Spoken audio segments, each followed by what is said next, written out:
Hi guys, okay ba tayo dyan? So we are here in Davao Bukidnon Road, commonly known as Buda in Davao City, particularly sa Barangay Dato Salumay. So we're looking at this road, yung paakyat. So may pupuntahan tayo dahil sobrang init na talaga ng panahon guys. And I think kailangan nating mag-cool down.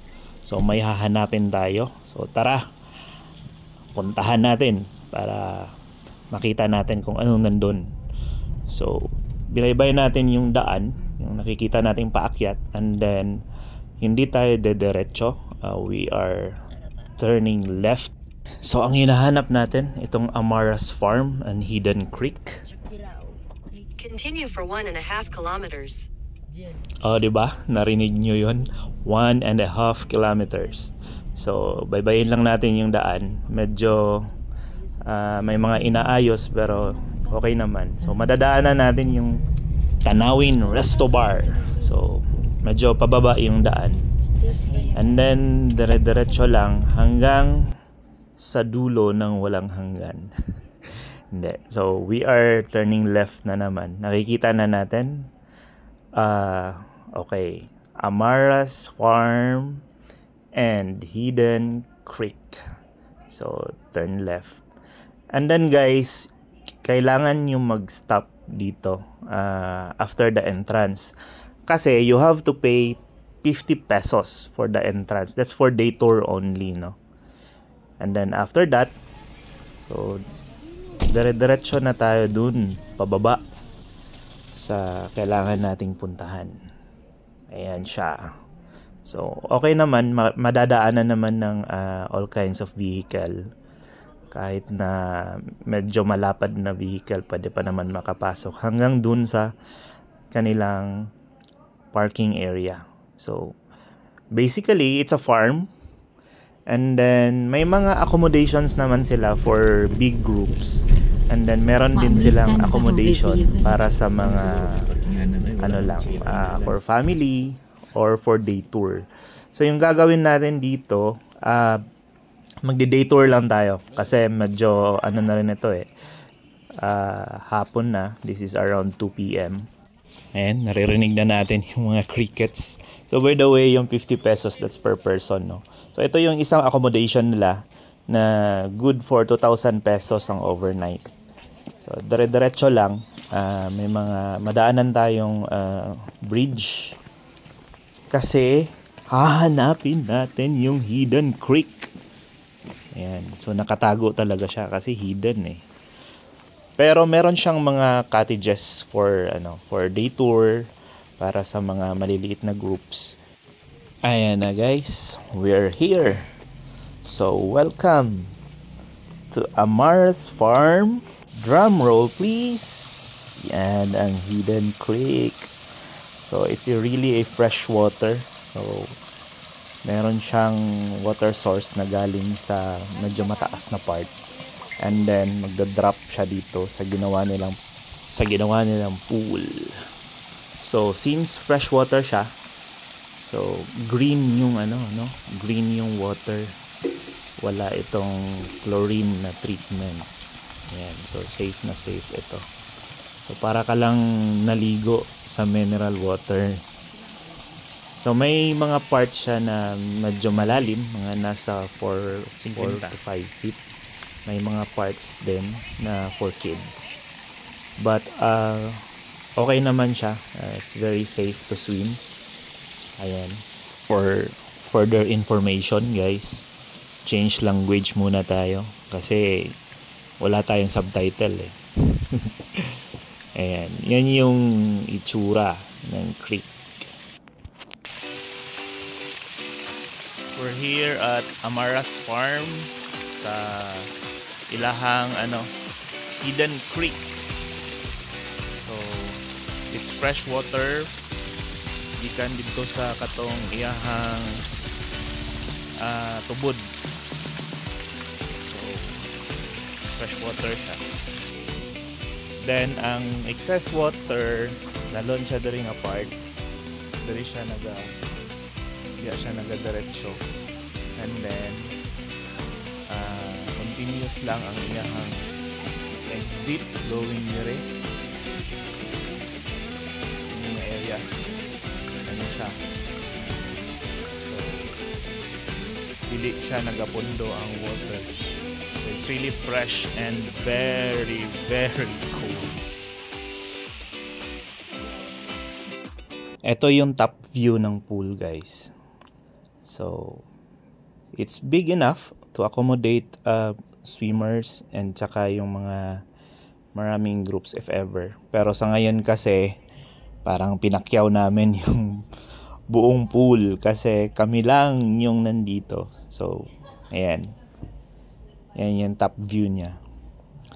So, grabe yung sobrang lamig ng water. Parang talagang mai-entice ka to swim kasi sobrang nakaka-relax and refreshing talaga siya sa katawan. So, nag-observe muna tayo sa paligid and ini-enjoy yung view while nagsiswimming na yung mga kids. Ayan. Oh, sobrang saya nila, guys. May pa-model-model pa. Hi, Gail. Swim na dali. No.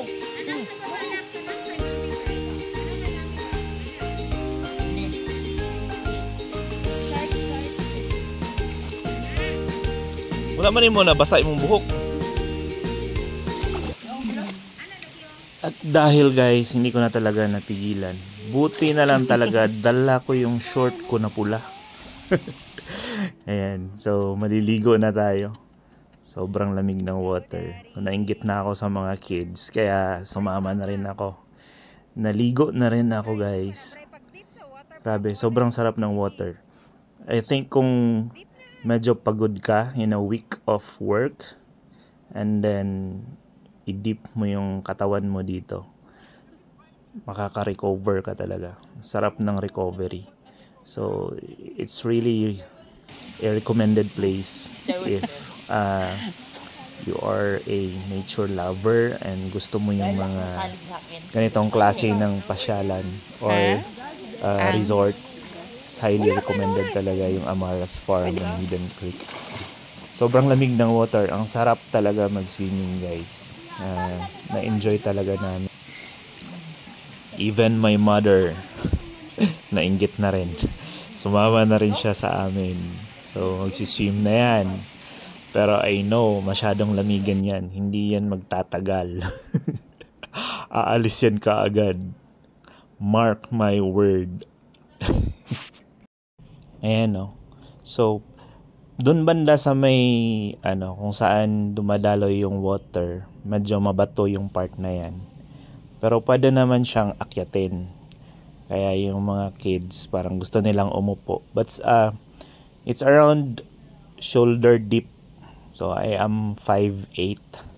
So, medyo malalim yung part na yan. Pero kapag marunong naman kayong mag-swim, or sanay naman sa languyan yung mga kids, okay lang naman. May enjoy mo talaga siya. Kasi guys, sobrang lamig talaga ng water na yan. Parang naligo ka sa nilagay mo sa ref na water. Ayan na, umalis na yung mother ko. Hindi na niya nakayanan yung lamig. Mga nasa 3 minutes, hindi nga yata umabot ng 3 minutes yung paligo niya.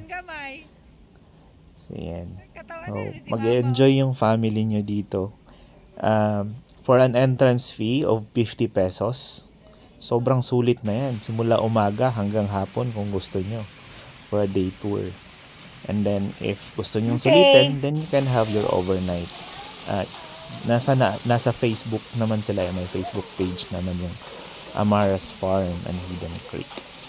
So, enjoy lang talaga namin yung swimming, no? Kahit mga lang kami, mga 2 oras lang na naligo. Parang ayaw ko pa sanang umalis but the time is not on our side na. Kaya in-enjoy na lang talaga namin yung time na pwede kaming makapag-swim and hindi naman kami masyadong gabihin pa uwi. So, and you can band with your kids habang Nag-i-enjoy sa malamig na water and swim your hearts out.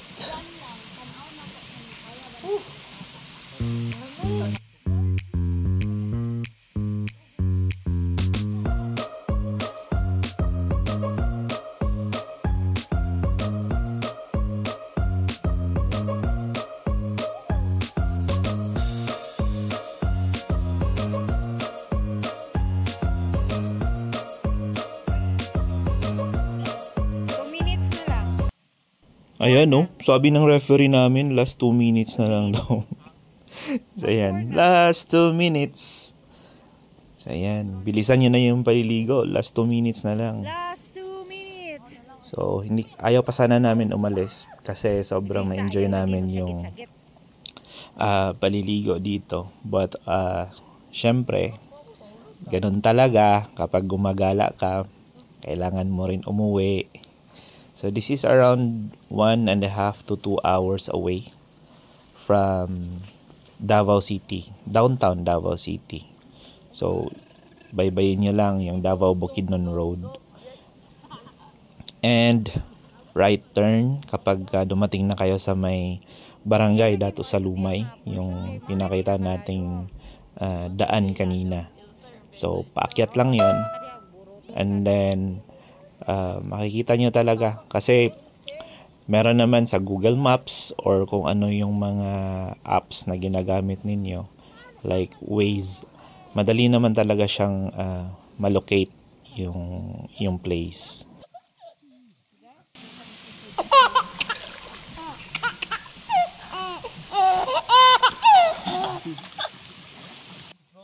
Sige daw, TikTok dance daw ni mo. Yung sinabi ko kanina guys na green yung water, hindi talaga green yung water. So it's just a reflection of the yung mga algae deposits sa ilalim. Kaya medyo green yung reflection sa water. So ayan, pauwi na kami. May dala kaming kambing. Ayan sila. So it's time na parang na rin, ilalagay na rin nila sa kanya-kanyang bahay or sa barn yung mga kambing. And so ayan guys, that's it. That's Amara's Farm and Hidden Creek. Please follow, like, and share.